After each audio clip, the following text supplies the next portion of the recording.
I'll come in without it. That's it. Hand it over. But when the leg's down, he passes the foot.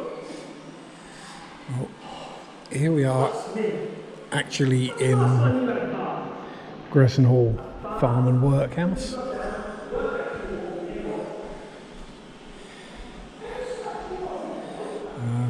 I'll be keeping fairly quiet through this one because there are plenty of people around, but we're just showing what's going on.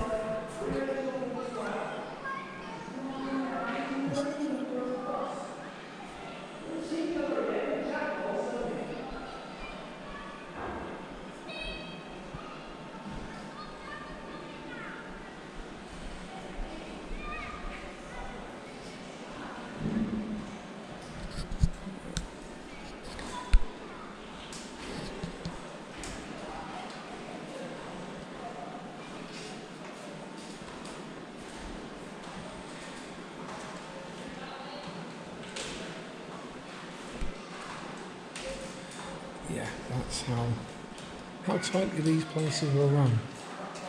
Put in prison for wearing clothes.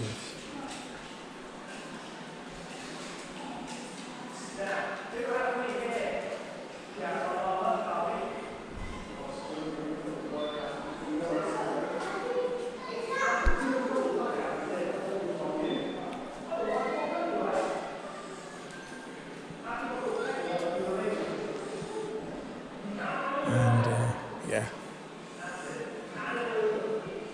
just having a good one, get away from that noisy bugger. Here we are, more of the museum-y bit.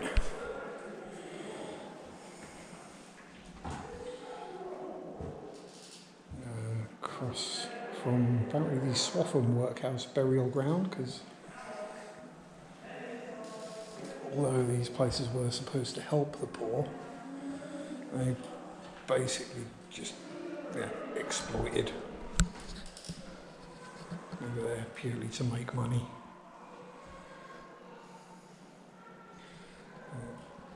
Button from one of the uniforms, child's boot,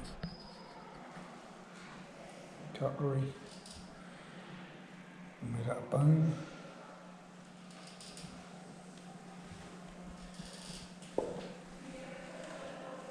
Joy, a mattress cover, and a body bag from Downham Market Workhouse. So not everything is from this workhouse itself, but it's from various workhouses around the area. It's all been brought together to make this lovely little museum. Well, I say little, it's not little.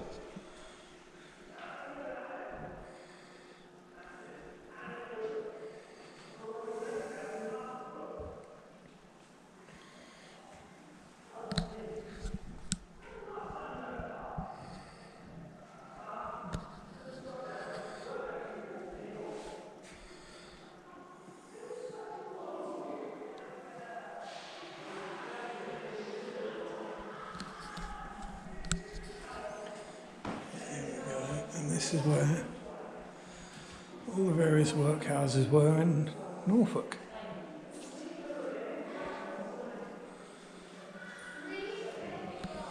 And there's one in Attleborough, and one that looks to be between Great Ellingham and Rockland. That's not there anymore. Well, the building may well be, but it's no longer used as anything like that. It's going to be just a normal house, I'd think, by now.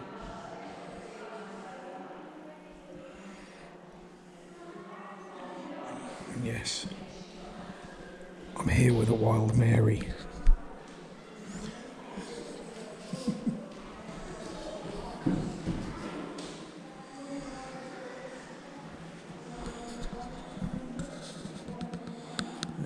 There are 835 workhouses in Britain, set up by the 1834 Poor Law.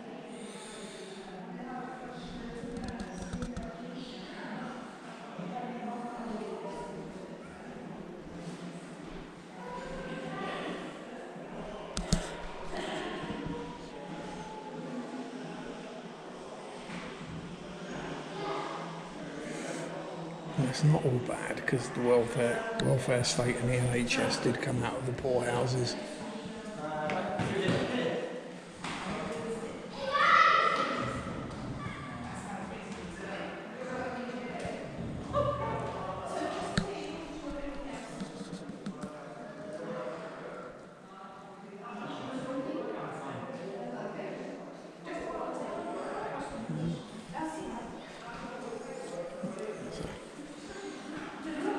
A lot of people about, so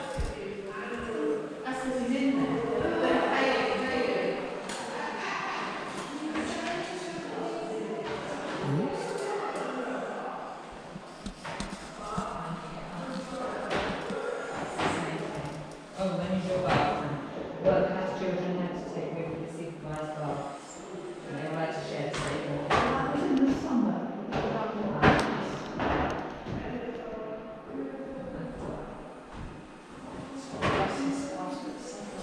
Workhouse children have lessons or work until 6 o'clock every evening and they're allowed to have some time for the grown-ups go to bed, the children to their age as well.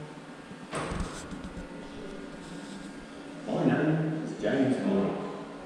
I am master of this house of industry, employed to ensure that this house is well run. The house of industry was completed in 1777, built from fine wooden stock on rising ground. The main building enjoys a fine symmetrical facade.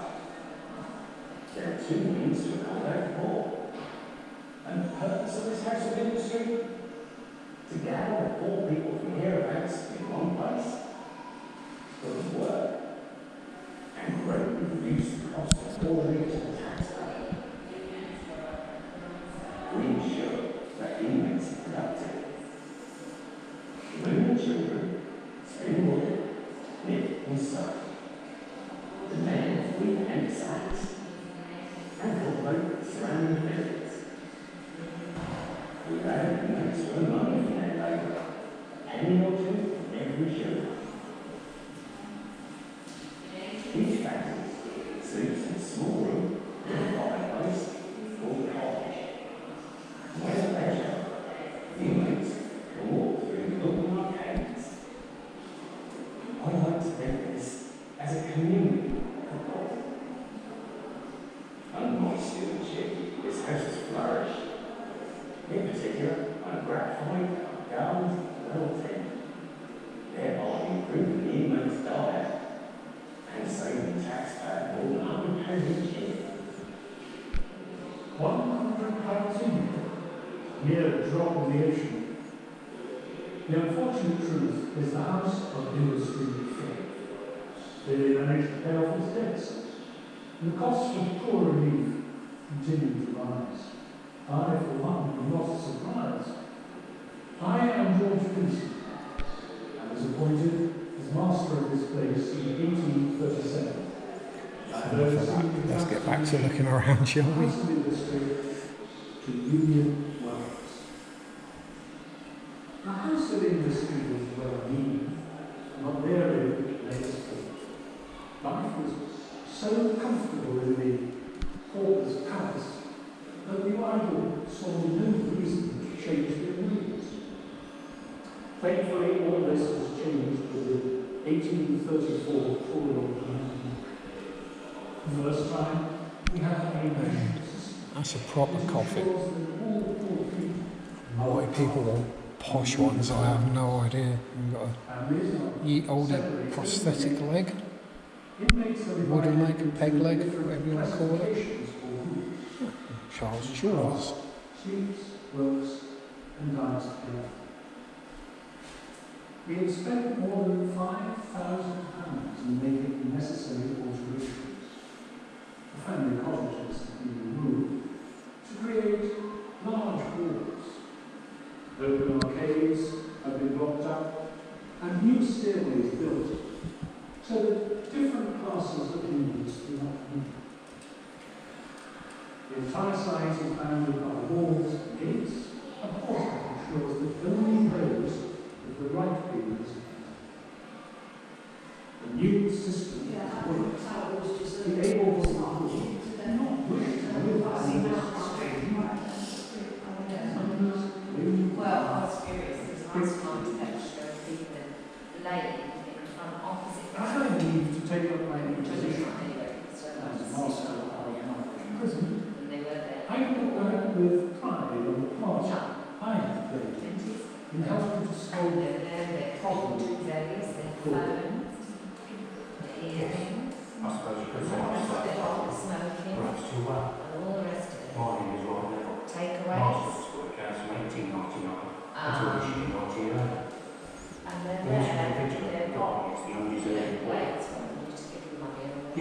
she's not in the workhouse. We've got to change. Must be what they're for. That's- you just- I just They said have that's a guy it now. when you first, you know, they wait. They do not reserve that. Yes, it is, yes. However, the reality is the workhouse. If I need to go back and think, what are they doing now? I've never seen They went to this. will. Down to the I think it's a lot.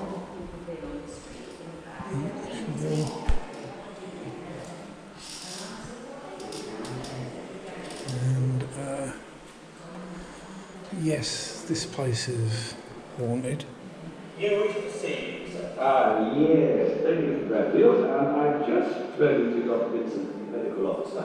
He's concerned by the many cases of ophthalmia in your class. Ophthalmia? Surely it is just your eyes. He suggests 3 long walks a week, taking in plenty of exercise and fresh air. 3 times a week? But how am I to be expected to fully instruct the boys in scripture, reading, writing, arithmetic, and give them an industrial training?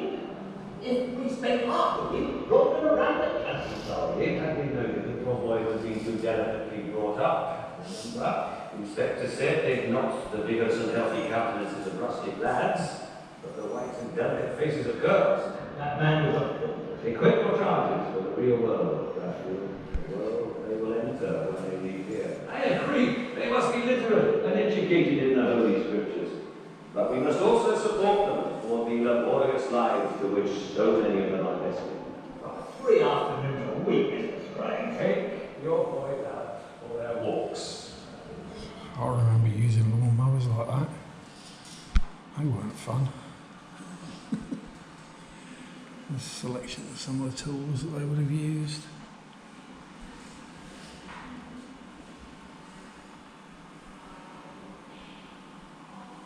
And cold boxes.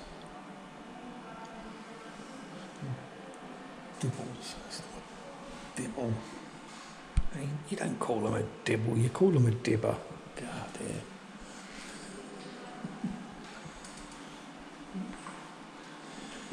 Yeah. It's not just the living that are here with us today. We're pretty much feeling things wherever we go.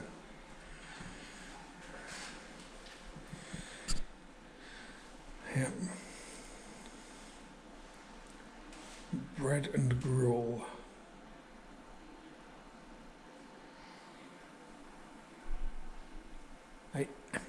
It meets twice a week. Oh, I hate to think what their toilets were like.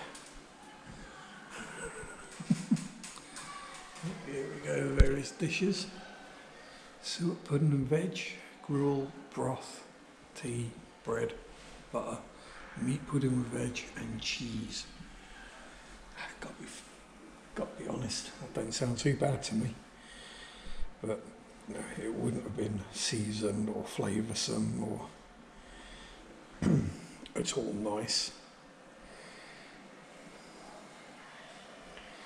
Yep.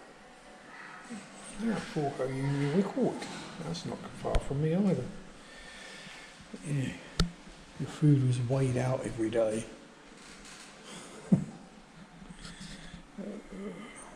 This is the bowl you'd get given to eat from.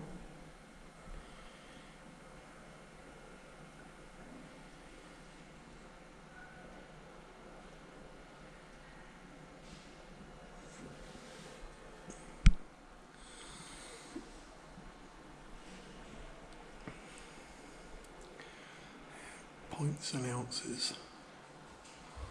So 7 ounces of bread, a pint and a half of gruel. Yeah, bread and cheese for supper every day. I'm not one to say no to a cheese butty, but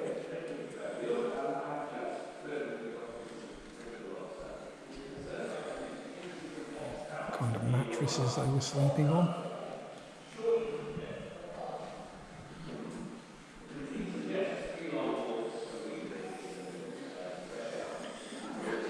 The able-bodied women's dormitory.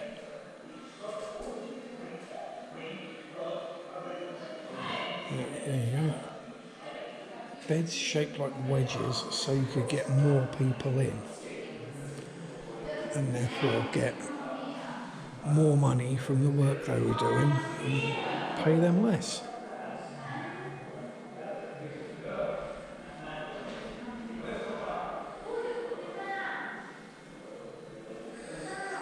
Thankfully she didn't, well, I say thankfully because it means we can get to wander around, but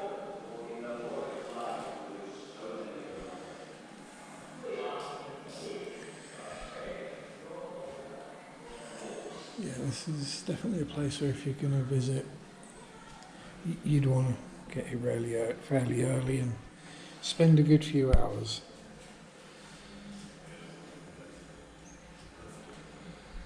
Mm.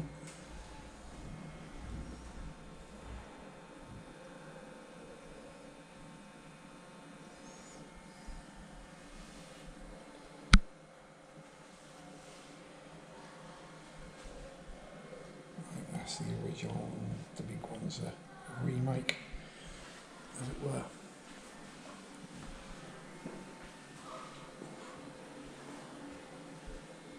I have no idea what the electric bill must be like for this place otherwise. This has got honking great projectors in almost every room.